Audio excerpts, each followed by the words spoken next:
central role. That's right. You're one of them 1% Mason characters. Every now and You're one then, of those insiders. every now and then on Facebook, Randall, I get accused of being a Freemason.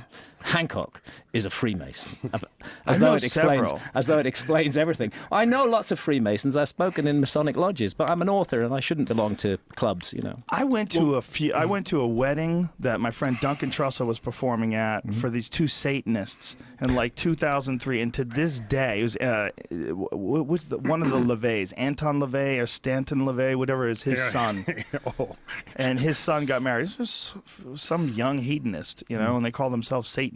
And so Duncan performed at this wedding, and I went there. To this day, I get fucking tweets about being a Satanist. So I can't join your little club, pal. I can't be one of your Masons. I need to confess here, Graham. Yes. You didn't realize this, but I secretly initiated you. Oh my God! Oh, you're in. How do you get in? How do you secretly initiate somebody? Can you do that for real? No. Oh, okay. Scared me. I sort of did. Sort of? Sort Well, you of. could get him in if you wanted to, though, right? If you know the people. Oh, of course. There you go. Even you, Joe. I don't think so. It's not happening, bro. Listen, I met a couple of Masons. They're very cool. Well, most Masons don't really understand the corpus of symbolism that they're sitting on top of. I got to say that. Not to get off on the Freemasons, but simply Right.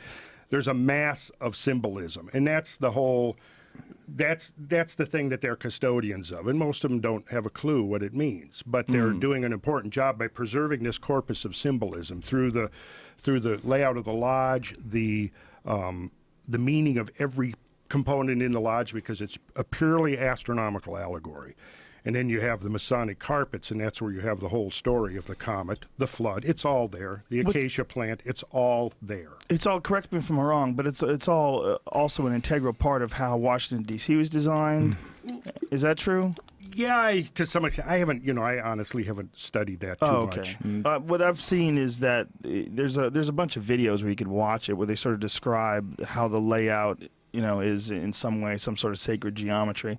I think what it's based on. Freemasons were massively involved in the construction of Washington, as they were of many great cities. The city I live in, England, has got major Masonic architecture. So is it like people like me, like my initial prejudice? I hear something like the Masons, like, oh, fucking dude's in a cult, get out of here, leave me alone. Like we assume that all groups of people that follow anything somehow or another are wacky. Masons, in my opinion, they're largely a drinking club for men. Mainly, that's what it is. Guys don't let women in at all. But you can make special arrangements to bring women into a lodge. For does example, my everybody wife, get when I've given a talk in a lodge, I've given talks in 2 or 3 lodges, been asked to do so. Then they make a special ceremony to allow my wife Santa to come in, because I won't go anywhere without Santa. I see. And so women can go in. But then there are others within Masonry who are pursuing deeply esoteric interests and exploring the mysteries, and you can have incredible conversations. In fact, so it's just another group of people who are doing their thing. It's not for me. I wouldn't join. I would lose. I think if I joined Freemasonry, it would weaken me as an author. I think I'm better able to comment on these things by not being a member of any such group. That's interesting. Why do you think that?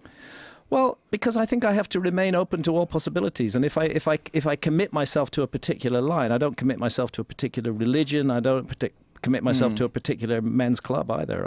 Which is what Masonry is. I think if I commit that, then ultimately I would become a spokesperson for that, and I don't want to be that. That makes a lot of sense considering your occupation and how important being open-minded has been to your life. It's vital. It's absolutely. Without it, how could you have ever done Fingerprints of the Gods? I could not. You'd have to.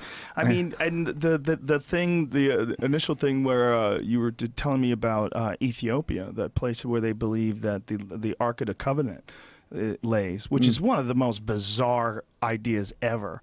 And that was my first book on a historical mystery, was The Sign and the Seal, A Quest for the Lost Ark. To try, and when you go into it, like, it's so interesting. But I've always imagined you as a young guy forced to sort of reconcile with this bizarre piece of evidence. You've got these old men that have cataracts in their eyes, like they're around radiation sites, and no one's allowed to go inside and see this thing, and they claim they have the Ark of the Covenant in there, and like, what the fuck is in there? Like, it was the beginning of a beginning of a magical journey for me. It's been a magical journey for all your fans too. For guys like me, man, when I read Fingerprints of the Gods, it was to me, it was one of those books I just couldn't put down, and it was so mind-blowing. And this, again, was in the heart of my fucking aliens, man. Fingerprints was published in 1995, and Magicians came out in 2015. And I would say in that time, the evidence, when I made the case for a lost civilization and a global cataclysm in Fingerprints of the Gods, I can't begin to account for the amount of hostility and anger and rage that I generated in the academic community. And the idea was considered to be absolutely absurd. 20 years later, with Magicians of the Gods, it's not so absurd anymore. The evidence is mounting.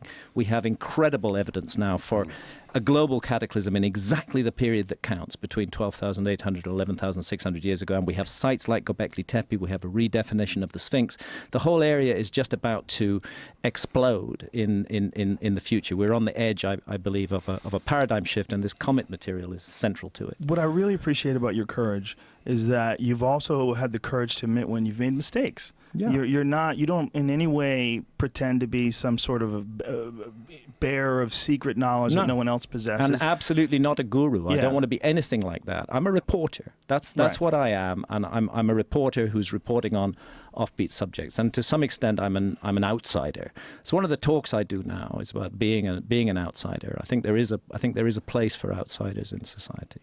Well, I don't think you're an outsider. I think you're an outsider from the established mainstream ideas. I just think that Me ideas and Randall are the same. We're both outsiders in that area and working in different fields to get into this. But don't you think that these established channels that were so deeply grooved in distributing information, those things have widened so wide now, where you're getting, a professor could do a podcast. Like he could teach a class and he could write a book.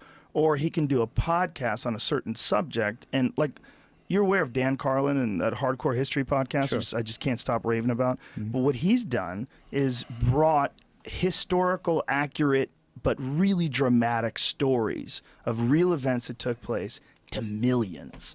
Like, that's just that no one's doing that. Like but it's not mainstream. Well, what's more mainstream than being #1 on the iTunes podcast list, which he is all the time? What is more mainstream than he must be getting millions of downloads? It's part of the big change that's taking place in our society, that the Yes. old structures are being overthrown. They're being thrown away. It's a very uncomfortable time. It's a very uncertain time. It's a very exciting time. Right. Because we can build out of this something amazing in the future. The internet's had a huge part to play in it. The fact that people can communicate with one another all around the world. Well, since I've had a web presence in the last, I was a late comer, but maybe 2 to 3 years ago, I've been getting contacted by, professionals from around the world. I've got probably a dozen major ones. Geologists who want to know more.